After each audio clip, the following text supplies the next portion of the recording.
So, what had happened was, it was the final day of wiffle bat season. So, that means that we had to put our Dagundas away today. Now, typically, I got more light. See if this helps. I know my lighting sucks, so maybe this will make it better.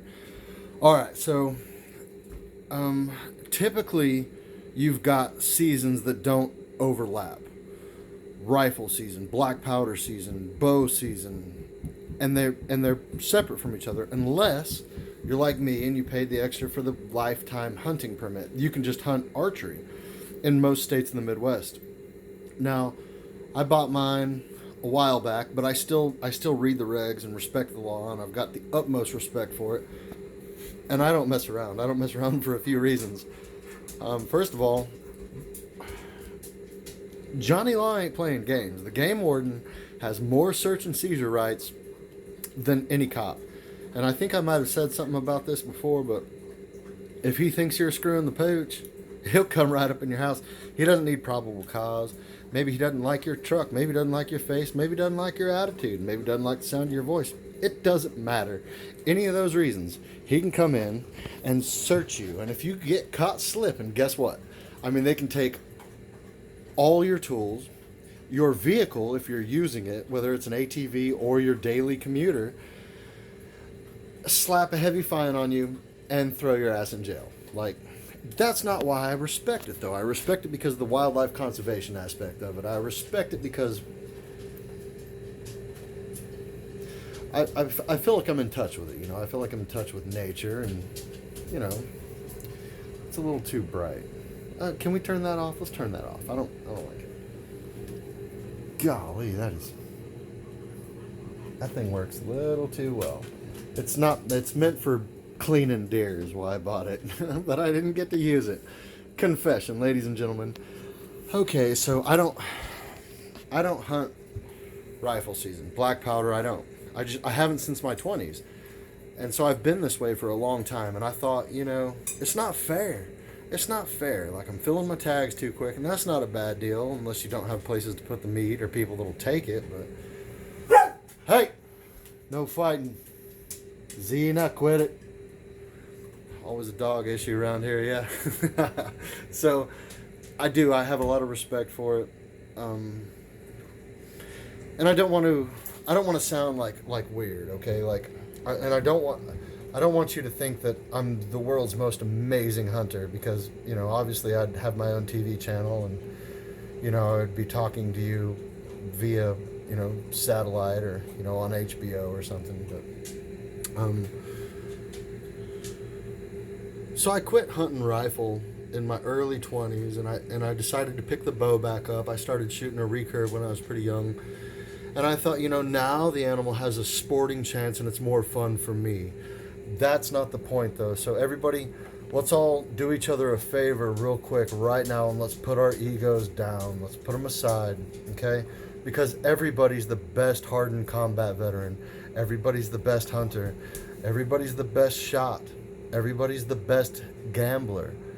They might have some success stories, but they don't tell you how they got there. Now, do they?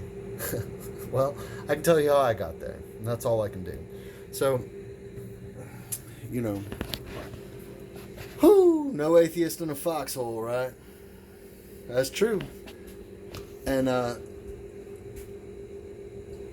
thank God that I still have all my bits and pieces, and my eyes still work, and I can see.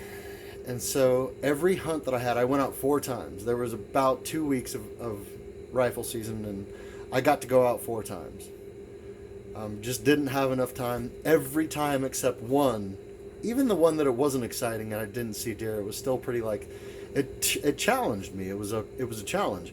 And so the challenge is self-control, emotional discipline. That's the challenge. It's not about, for me, and I'm not a trophy hunter. I'm just going to put that out there. I don't care if the deer has a big rack and he's an amazing, beautiful creature. I might just sit there and watch him. I've seen so many, like, I'm not going to say trophies, but close to it, shooters. And I've just watched them run down deer and mount up and make babies. I mean, just because, I don't know, there's just something about it. Just, I mean, like I've let a lot of deer walk, you know, just not taking shots because I'm just hanging out in the tree stand. You'd be amazed what you can experience. Now, these deer aren't shooting at me. I've hunted some dangerous predators, but these ones don't shoot back. So here's how I would recommend you keyboard commando types, if there's any of you out there. I don't think there's any of you out there, but there might be, you know. Don't do that, y'all. If you're a fan of this channel and you subscribe here, just don't do that, man. Be humble, be cool. Try to help each other out, you know. It's so easy to flame spray somebody on the internet because people say things with their keyboard just like they do with their mouth. You know, they don't, you know, they're just trying to communicate, you know. Yeah, it pisses me off too, but, you know, let it slide, man. Let it go. So, if you want to be a warrior, if you really want to have like a warrior's mind, a warrior's spirit, and like train yourself how to do it. I know this is going to sound weird, but the battle force is in the tree stands. Like, believe it or not. I had an old salty chief tell me that, and I just thought he was full of shit. I mean, he was a great guy and I loved him, but I never understood what he was talking about until fairly recently. Now, I've got a green to blue SF guy. I'm not going to say his name, but you know who you are. What's going on, JK? And I ain't joking. So, yeah, we use call signs around here. The names have been changed to protect the innocent. This guy's, he's a cool guy. And I hope you can get your ass over here soon. But I understand. Anyways, moving right along. I don't know really how to do it other than just do it. Just do it. I mean, if you want to learn real emotional discipline, real true emotional discipline, there's a thing called buck fever. And what happens is, and it just happened to me tonight. That's why we're having this conversation. It was the last day of rifle season. There was 10 minutes of legal shooting daylight left. And I'm like looking at my watch. There's deer all around me. The wind is whipping. It's carrying my scent everywhere. I was scent blocked up, but I had to breathe. And deer can like, okay, here's another tip, boys and girls. That little, do you ever wash behind your ears? That doesn't matter, but do it before you go hunting, because if you start sweating or getting anxious, you've got a gland back there that produces a chemical that those deer can smell. So you want to clean that up, maybe put some scent block back there until you get the hang of things. I mean, I've rolled out damn near, seriously, like barefoot with not a lot of clothes on, with a bow, and slayed them. Again, not bragging, not tooting my own horn. I'm just saying, once you get comfortable with it, it's all about experience, man. There's no substitute for experience. And guess what? Even bad experience is experience. Just get some. I mean, it's December. It's December and there's bugs in here. I got bit by a mosquito in my tree stand today. The Midwest is wild. That's another thing you don't want to do. Got him. In your tree stand, you don't want to sweat. That glistening when the sun hits it, or when, you know, if you have a refraction from a leaf that has water on it, or like any little thing, your watch, you want to cover your watch, you want to cover anything shiny. Your sweat's shiny. They can see that. It stands out. Deer don't see things like me and you. They see broken blades of grass that are freshly stomped on. They just see different. So when you're moving around in the woods, whether you're stalking in a blind or a tree stand, when you move, watch how they move. Watch how the wind moves the trees. Make very slow, deliberate, intentional movements. It goes against everything in your human nature to hear a sound that sounds like a big deer and not go. But I'm telling you, those fast twitchy motions, it spooks them, and they can see it. Their eyes are positioned the way that they are for a reason. And if you're good at this, you'll notice that, you know. So first step, warrior training. Get a tree stand, go hunt, kill it, eat it, and then, you know, you'll be a little more prepared when people start shooting at you. that's a different ball game. Once you realize, like, yeah, that's a bullet, It's the same feeling. And I've seen people completely lock up. You know, just that fear takes over, and you just want to stay in cover. You just want to curl up in a ball and hide, you know, and hope everything's going to be all right. But some of us want to get rid of the ammo because that shit's heavy and you don't want to carry it around all day. Did I say that out loud? Damn it.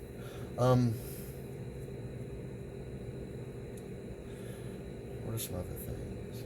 So, okay, if you forget your scent block and you have cedar trees, you take your gloves, put them on, and rip the smallest pine needles off that you can find. The lowest to the ground, the freshest growth. Now, the freshest growth is, you know, it's also upstairs, but find a smaller tree if you can. It's okay if you get a bigger tree, whatever's available, and you take those little cedar leaves, those little stems, those little, what do they call them? Pine needles, basically is what they are, and crush them up and just rub them on those sensitive spots that make smell. Your hair, your beard, ladies, your cleavage, everybody, boys and girls, your undercarriage, front and back, the back of your knees, your feet, your shoes, your socks.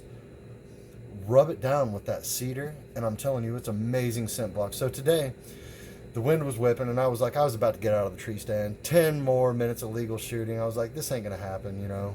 And I was kind of bummed out, and I was like, no, I'm not going to quit. You know, I can't walk away from this just yet. And so all of a sudden, poof, Houdini appears. Little buck, nice little buck, little 8-point, just crunchy leaves. And I was actually looking at my phone instead of looking through my sights to find out what the legal hours of shooting were today. And I heard crunch, crunch, crunch. I mean, I swear I think this deer is an astrological traveler. He's an interdimensional beast because he just showed up. But I mean, it was real windy and I couldn't really hear. I could hear stuff all around, but I couldn't distinguish the difference between, you know, footsteps and squirrels and birds. I've got a red-tailed hawk that's got babies just behind my tree stand, and so it's always like, it sounds like kind of like a bald eagle. Actually, the bald eagle sound that you know, it's not a bald eagle, it's a red-tailed hawk. Look it up. So the point of the story is, yeah, I decided to put the bow away for a minute and go out. I don't think I failed, man. I don't think failure is the end. I think it's the beginning. I did get a little cocky. I might have let my ego dictate whether or not I was going to get a deer or not. I've been busy, so I only had 4 times to go out to contribute, and every time it was fun. I had a really good time, you know. So, anyways, I'm still loving life, still living the dream, surviving the lies. Love y'all. Thanks for tuning in. Appreciate your time. Hope you learned something. If you have any questions about hunting, fishing, gathering, you know, always be sure to ask the questions. You guys know I do my best about answering the questions. You know, sometimes we're getting kind of popular now, so I guess I'm going to get screwed with more. That's okay. I don't know. I'm trying to dodge the algorithms, but my editor's the tech guy, and he's not always available, so he kind of teaches me how to do it, you know. So that's why I use words instead of GUN, wiffle bat. You know, it's just, anyways, man, more to follow. Thank you guys. Stay tuned. Stay salty. Love you, mean it.